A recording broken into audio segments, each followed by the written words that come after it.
आगामी लोकसभा आणि विधानसभा निवडणुकीच्या पार्श्वभूमीवर जिल्हा निवडणूक कार्यालय गतिमान झाले। जिल्ह्यातील मतदार यादी अद्ययावत करण्याचं काम वेगानं सुरू आहे। आतापर्यंत जिल्ह्यात 31,42,000 मतदारांची नोंद झाली आहे अशी माहिती जिल्हाधिकारी राहुल रेखावार आणि निवडणूक निर्णय अधिकारी समाधान शेंडगे यांनी आज पत्रकार परिषदेत दिली।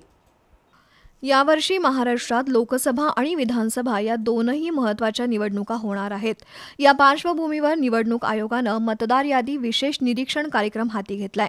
जिल्ह्यात आजवर पात्र मतदारांची संख्या 31,42,598 इतकी झाली असून निवडणुकांपर्यंत पुरवणी मतदार यादी तयार केली जाईल अशी माहिती जिल्हाधिकारी राहुल रेखावार आणि निवडणूक निर्णय अधिकारी समाधान शेंडगे यांनी पत्रकार परिषदेत दिली।